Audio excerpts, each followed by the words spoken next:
আপনি কি জানেন পৃথিবীতে এমন একটি পবিত্র ভূমি রয়েছে যার চারপাশে ফেরেশতারা নিজেদের ডানা মেলে রাখেন, এবং যে ভূমিতে ঈসা আলাইহিসসালাম আগমন করে দাজ্জালকে হত্যা করবেন, আর সেই ভূমিই হবে কিয়ামতের দিন মানবজাতির সমবেত হওয়ার স্থান। চলুন জেনে নেই কোরআন ও হাদিসের আলোকে সিরিয়া সম্পর্কে রাসূলুল্লাহ সাল্লাল্লাহু আলাইহি ওয়াসাল্লাম যে বর্ণনা করেছিলেন। মুসলিম উম্মাহর কাছে পবিত্র নগরী মক্কা এবং মদিনার পরে তৃতীয় পবিত্র ও ভালোবাসার স্থান শাম দেশ। যুগে যুগে আল্লাহ তাআলার পক্ষ থেকে যত নবী রসুল পৃথিবীতে এসেছিলেন, অধিকাংশ নবী রসুলই এসেছেন এ শাম দেশে, এবং এখানেই কিয়ামতের দিন মানুষ সমবেত হবে।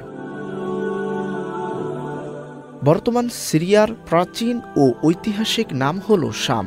বিভিন্ন হাদিসে শাম সম্পর্কিত যেসব বর্ণনা পাওয়া যায়, সে শামের সীমানা অবশ্য আজকের সিরিয়া থেকে কিছুটা বিস্তৃত ছিল। সিরিয়া, ফিলিস্তিন, জর্ডান এবং লেবানন নিয়ে তখনকার শাম গঠিত ছিল। তবে বর্তমান সিরিয়া প্রাচীন শামের প্রধান ও সর্ববৃহৎ অংশ হওয়ায় সিরিয়াকেই শাম বলা হয়। পবিত্র কোরআনে আল্লাহ তাআলা বলেন, আর যাদের দুর্বল মনে করা হতো তাদেরকেও আমি উত্তরাধিকার দান করেছি এই ভূখণ্ডের পূর্ব ও পশ্চিম অঞ্চলের, যাতে আমি বরকত সন্নিহিত রেখেছি।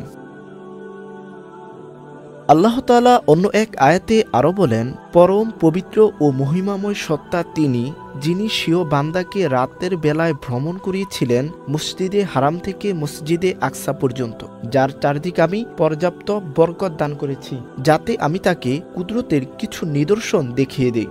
নিশ্চয়ই তিনি সর্বশ্রোতা, সর্বদ্রষ্টা।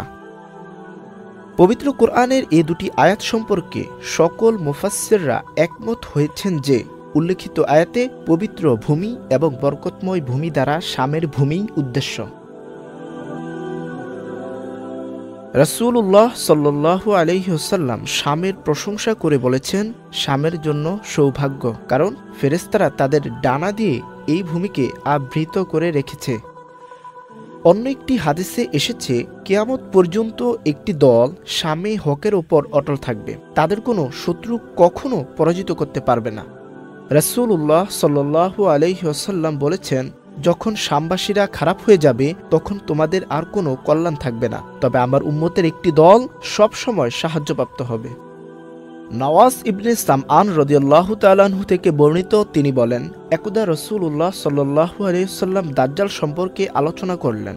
তিনি বললেন, অতঃপর ঈসা ইবনু মরিয়ম দামেস্ক নগরীর পূর্ব দিকের উজ্জ্বল মিনারে অবতরণ করবেন। তিনি দাজ্জালকে সন্ধান করতে থাকবেন। অবশেষে তাকে বাবে লুদ নামক স্থানে গিয়ে পাকড়াও করবেন এবং তাকে হত্যা করবেন। ইমাম কুরতুবী, ইবনে কাসির ও ইবনে হাজার রহমতুল্লাহি আলাইহি বলেন, শাম হল হাসরের ভূমি। প্রথমবার ইহুদিদের শামে বহিষ্কার করার দ্বারা প্রথম হাসর সংঘটিত হয়েছে, আর দ্বিতীয়বার সেখানেই সমগ্র মানবজাতির জন্য হাসরের ময়দান হবে। হযরত আব্দুল্লাহ ইবনে ওমর রাদিয়াল্লাহু তাআলা আনহু থেকে বর্ণিত হাদিসে বলা হয়েছে, নবীজি সাল্লাল্লাহু আলাইহি ওয়াসাল্লাম বলেছেন, কিয়ামতের আগে হাজরামাউত সাগর বা এলাকা থেকে আগুন বের হয়ে মানুষকে এক জায়গায় একত্র করবে। সাহাবে কেরাম জিজ্ঞেস করলেন, হে আল্লাহর রাসূল, তাহলে তখন আমাদের প্রতি আপনার নির্দেশ কি? তিনি বললেন, তখন শামের ভূমিকে আঁকড়ে ধরবে।